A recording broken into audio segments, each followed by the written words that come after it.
अब प्रश्न संख्या 3 को देखिए, इसमें लिखा हुआ है निम्नलिखित समांतर श्रेणियों में रिक्त खानों जिसको बॉक्सेस कहा जाता है उसके पदों को ज्ञात कीजिए। तो यहाँ पर टोटल 5 प्रश्न दिया हुआ है, जिसमें पहला में देखिए 1 बॉक्स खाली है, दूसरे में 2 खाली है, इसी तरह से यहाँ पे भी 2 खाली है, और इसमें से देख सकते हैं 4 बॉक्स खाली है, इसमें भी 4 बॉक्स खाली है। तो ये जो खाली खाली बॉक्स जो आपको दिख रहा है, इसमें भरना है कि क्या क्या यहाँ पर आ सकता है कि ये मतलब कहाँ यहाँ पर क्या होगा, उस तरह से डिजिट को हम लोगों को निकाल के दिखाना है। तो हम लोग बनाने के लिए सबसे पहले तो क्या करेंगे, एपी के रूल को यूज करेंगे। जैसे ये पहला पद हुआ, ये दूसरा पद, ये तीसरा पद है ना। तो यहाँ पर लिख देंगे सबसे पहले तो फर्स्ट नंबर के सवाल को अगर हम लोग बना रहे हैं तो लिख देना है फर्स्ट नंबर, यहाँ सॉल्व लिखेंगे और लिख देना है चूंकि A1 बराबर या ए जिसको कहा जाता है यहाँ पे 2 लिखा है, और A3 बराबर यहाँ दिया है, देख सकते हैं 26 है। तो A2 बराबर ज्ञात करना है, तो लिखेंगे अब चूंकि A3 बराबर 26 या A प्लस 2D इसको लिख सकते हैं, क्योंकि तीसरा पद है तो A प्लस 2D लिखेंगे। चौथा पद रहेगा तो A प्लस 3D। जितना पद जोन सा पद पूछेगा उससे एक पीछे करके हम लोगों को D के साथ अंक लगा देना है बस। उसके बाद 26 लिखेंगे। A का मान देख सकते हैं यहाँ पर क्या है, 2 है और प्लस 2, D बराबर 26। अब आगे अगर इसको इधर ले जाएंगे तो 2D बराबर होगा 26 और माइनस 2। अगले बार देख सकते हैं यहाँ पर, यहाँ बचेगा 24, तो D का मान जो होगा 12 होगा। चूंकि ये जो 2 है इधर भाग में जाएगा तो इसलिए 2 बार 12 बार में कटेगा, तो D बराबर निकला 12। तो लिख देना है अतः A2 बराबर A प्लस D, क्योंकि दूसरा पद हम लोगों को ज्ञात करना है। तो A का मान देख सकते हैं यहाँ पर 2 लिखा है और D का मान अभी तुरंत निकाले हैं 12। तो 12 और 2 14, यानी कि इस स्थान पर 14 भराएगा। तो इसी तरह से हम लोगों को बाकी और सवालों को भी बनाना है। तो इसको सबसे पहले तो हम लोग हटाएंगे, तो इसका पहले स्क्रीनशॉट ले सकते हैं। अब 2 नंबर के सवाल में यहाँ पर देख सकते हैं, दूसरा नंबर में अगर देखिएगा तो यहाँ पर देखिए लिखा हुआ है, सॉल्व लिख देना है, और यहाँ पर देखिए ये लिखा है दूसरा पद, तो A2 बराबर देखिए लिखा हुआ है 13, इसीलिए क्या हो जाएगा A प्लस D बराबर हम लोग लिख सकते हैं 13, समीकरण 1 मान लीजिए। एवं दूसरा चीज यहाँ पर दिया हुआ है, ये पहला दूसरा तीसरा चौथा, तो A4 दे दिया है, A4 बराबर 3 दे दिया है। इसको लिखेंगे A प्लस 3D बराबर 3, समीकरण 2। अब समीकरण 1 और 2 को विलोपन विधि से हम लोग निकाल लेंगे, विलोपन विधि से, यानी कि समीकरण 1 और 2 से यहाँ पर ये A का मान और D का मान निकाल लेंगे, फिर A का भी मान निकल जाएगा और D का मान निकलने के बाद ये तीसरा पद भी निकल जाएगा। तो यहाँ पर लिखेंगे समीकरण 1 एवं 2 से, तो देखिए A प्लस D बराबर 13 है, और यहाँ पर देखिए A प्लस 3D बराबर 3 है। अगर घटा दें दोनों को, घटाने पर तो क्या हो जाएगा, यहाँ पर माइनस लगेंगे, यहाँ भी माइनस और यहाँ भी माइनस, तो ये तो A से A कट जाएगा, D में से 3D घटेगा, 1D में से 3D घटेगा तो माइनस 2D बचेगा, और यहाँ पर 13 में से 3 घटाएंगे तो यहाँ बचेगा माइनस, 13 में से 3 घटाएंगे तो यहाँ 10 बचेगा, और ये जैसे हम लोग कटाएंगे तो यहाँ पर क्या हो जाएगा 5 बार में कट जाएगा 2 से, इसीलिए D बराबर, यहाँ देखिए माइनस था तो उस साइड में भेज देंगे तो -5 हो जाएगा D का मान। अब D का मान जैसे -5 हो गया तो समीकरण 1 या 2 में रखेंगे D का मान, तो A का मान ज्ञात होगा। तो लिखना है D का मान समीकरण 1 में रखने पर, तो यहाँ पर देखिए A प्लस D बराबर 13 है, तो A का मान जैसे हम लोग रखेंगे, यहाँ पर A का मान तो दिया नहीं है, D का मान रखेंगे, तो D का मान यहाँ जैसे रखेंगे, यहाँ प्लस और -5 रखेंगे तो बराबर 13 हो जाएगा। ये -5 अगर उधर ले जाएंगे तो यहाँ पर हो जाएगा A बराबर 13 और -5 तो इधर जाएगा तो +5 हो जाएगा, इसीलिए A बराबर 18 हो जाएगा। और A का मान 18 हो गया, यानी कि पहला पद हमारे पास ज्ञात हो चुका है 18।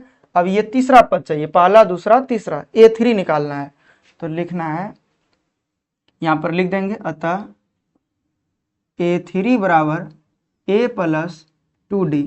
A का मान 18 है, +2 और गुना D का मान देख सकते हैं यहाँ पर -5 है, तो यहाँ पर लिखेंगे 18 और प्लस माइनस माइनस होता है 5 दूना 10, तो 18 में से 10 घटाएंगे तो 8 बचेगा। ठीक, तो यहाँ पर जो हो जाएगा ये 8 होगा। तो इस प्रकार से देख सकते हैं ये पूरा दूसरा प्रश्न भी बन चुका है। अब आगे हम लोग तीसरे प्रश्न को बनाएंगे, तो इसका स्क्रीनशॉट लीजिए पहले। अब तीसरा नंबर के प्रश्न में देखिए यहाँ पर लिखा हुआ है ए का मान दे दिया है। जहां पर भी ए का मान देगा वो आसानी से थोड़ा बन जाता है ना। ए का मान यानी कि पहला पद 5 है। उसी तरह से देखिए यहाँ पर पहला, दूसरा, तीसरा, चौथा, ये चौथा पद हो गया A4 बराबर, यहाँ पर देख सकते हैं 9.1/2 है। तो हम लोग ऐसे करके कुछ लिख सकते हैं यहाँ पे A4 को इतना है, इसीलिए क्या हो जाएगा A + 3D बराबर 9.1/2।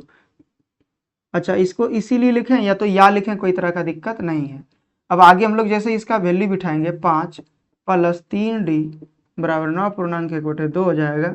इधर अगर हम लोग ले जाएं तो 3D बराबर हो जाएगा 9 दूना 18 और 1 19 हो जाएगा, यहाँ 19/2 और घटा 5 हो जाएगा। अब 3D यहाँ पर होगा, 3D बराबर देख सकते हैं यहाँ पे 19 और यहाँ पे एलसीएम जैसे लेंगे तो 5 दूना 10 हो जाएगा, ये गुना हो जाएगा इसके साथ। और फिर 3D बराबर हो जाएगा 19 में से 10 घटेगा तो बचेगा 9 और बटे 2। 3 से 9 3 बार में कट जाएगा, तो इसलिए D बराबर हो गया 3/2। अब D का मान अगर हमारे पास 3/2 निकला हुआ है, A का मान भी है, तो A + D निकाल सकते हैं, A + 2D भी निकाल सकते हैं, मतलब यहाँ पे दूसरा पद और तीसरा पद भी निकाल सकते हैं। तो लिख देना है अतः A2 बराबर A + D। A का मान देख सकते हैं यहाँ पर 5 है, प्लस D का मान 3/2 है। तो ये हो जाएगा 5 दूना 10 और 3 13/2, या तो इसी को लिख सकते हैं 6.1/2। 6 दूना 12 1 13, ठीक है। एवं एक और लास्ट है, ये वाला जैसे देख सकते हैं A3 निकालना है, तो A + 2D निकालेंगे। तो A का मान 5 और प्लस 2 गुना D का मान यहाँ पर देख सकते हैं 3/2 है। तो ये जैसे कटेगा 2, तो यहाँ पर बचेगा 5 और प्लस 3, तो हो जाएगा यानी कि 8। तो यहाँ पर हम लोग भर सकते हैं 6.1/2 और यहाँ पर 8। तो इस तरह से तीसरा प्रश्न भी बन गया है। अब आगे हम लोगों को निकालना है ये चौथे प्रश्न को सॉल्व करना है। तो चौथा प्रश्न बन जाएगा, पांचवा प्रश्न भी बनाएंगे। तो पहले इसका स्क्रीनशॉट ले सकते हैं आप।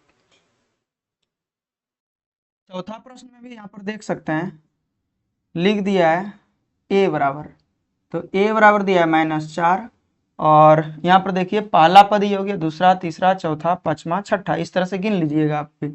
तो A6 बराबर दे दिया है 6, तो इसीलिए या तो हम लोग लिखेंगे या A + 5D बराबर 6, A का मान -4 लिखेंगे और प्लस 5 और D बराबर 6। तो इस साइड में अगर भेज देंगे 4D -4 को, तो 6 और प्लस 4 हो जाएगा। तो यहाँ पर हो जाएगा 5D बराबर 10, 6 4 10, अब 2 बार में कट जाएगा, इसीलिए D बराबर 2 हो गया। D का मान है, A का मान है, अब जो भी पद निकालना चाहेंगे निकल जाएगा। दूसरा पद निकालना है तो लिख देना है अतः A2 बराबर A + D। A का मान -4 है, प्लस D का मान 2, तो हो जाएगा -2। A3 बराबर निकालना है, A + 2D निकालेंगे। A का मान -4 और प्लस 2 गुना 2, तो हो जाएगा -4 और प्लस 4 यानी कि 0। उसी प्रकार से आगे अगर निकालना है हम लोगों को ये A3 निकालना है, तो A + 2D रखेंगे यहाँ पर। A3 नहीं, A4 अगर निकालना है तो A + 3D रखना है, क्योंकि A3 निकल चुका है ऑलरेडी। तो यहाँ पर हम लोग जैसे वैल्यू रखेंगे A का मान -4 प्लस 3 गुना 2, तो यहाँ पर हो जाएगा -4 और प्लस 6 हो जाएगा, 6 में से 4 घटेगा 2 बचेगा। एवं लास्ट है ये, तो एवं लिख देना है, और A5 बराबर निकालना है तो A + 4D। A का मान -4 और प्लस 4 और गुना 2 हो जाएगा, तो -4 और प्लस 8 हो जाएगा। 8 में से 4 घटाएंगे तो 8 में से 4 घटाएंगे तो 4 बचेगा। तो यहाँ पर देख सकते हैं क्या क्या वैल्यू हो गया। सबसे पहले -2, फिर 0, फिर 2, फिर 4। तो यहाँ पर -2 0 2 4 हो गया। तो इस तरह से देख सकते हैं -2 -4 -2 0 2 4 6 ऐसे करके, फिर अगला पद निकालने बोलेगा तो 8 निकाल लेंगे। तो कोई तरह का दिक्कत तो इसमें नहीं होगा। अब इसका भी स्क्रीनशॉट लीजिए, अगला सवाल हम लोग बनाएंगे। अब लास्ट यहाँ पर देख सकते हैं कि 5वां सवाल है, तो यहाँ पर लिखेंगे दिया है, सॉल्व लिखेंगे सबसे पहले और उसके बाद लिख देना है। देखिए यहाँ पर यहाँ पर पहला A1 है, ये A2 है, उसी तरह से यहाँ पर जैसे आगे बढ़ते जाएंगे तो A2 यहाँ पर पहले तो इसको लिख लेते हैं, तो इसीलिए क्या हो जाएगा A प्लस डी बराबर 38, समीकरण 1। और अगला जो है यहाँ पे देखिए, ये हो गया पहला, दूसरा, तीसरा, चौथा, पांचवा, छठा पद दे दिया है एवं A6 बराबर दे दिया है -22 है, तो इसीलिए क्या हो जाएगा A प्लस 5D बराबर -22, समीकरण 2। अब समीकरण 1 2 से चल लेंगे तो हो जाएगा विलोपन विधि से A या D का मान निकल जाएगा। समीकरण 1 एवं 2 से तो क्या हो जाएगा A प्लस डी बराबर 38 और ये हो जाएगा A प्लस 5D बराबर -22, ये माइनस माइनस और ये प्लस हो जाएगा, ये कट जाएगा, यहाँ पर होगा -4D, चूँकि 1D में 5D घट रहा है और 38 और 22 इधर हो जाएगा, यानी कि 30 30 60 हो जाएगा, ये कटेगा तो 15 चौकी 60, 15 बार में कटेगा, तो इसीलिए D बराबर ये माइनस अगर उधर ले जाएंगे तो -15 हो जाएगा। इस साइड में माइनस आपको रखना ही नहीं है, D को पूरी तरीके से स्वतंत्र करना है, तो D बराबर -15 आएगा। अब D का मान निकल चुका है तो A का मान निकालना तो आसान सा बात है, यहाँ पर जैसे वैल्यू रखेंगे तो निकल जाएगा, तो लिखेंगे अब D का मान समीकरण 1 में रखने पर, हालांकि आप 2 में भी रख सकते हैं तो कोई तरह का दिक्कत नहीं है, थोड़ा सा ज़्यादा भारी हो जाएगा या कॉम्प्लिकेटेड बोल सकते हैं।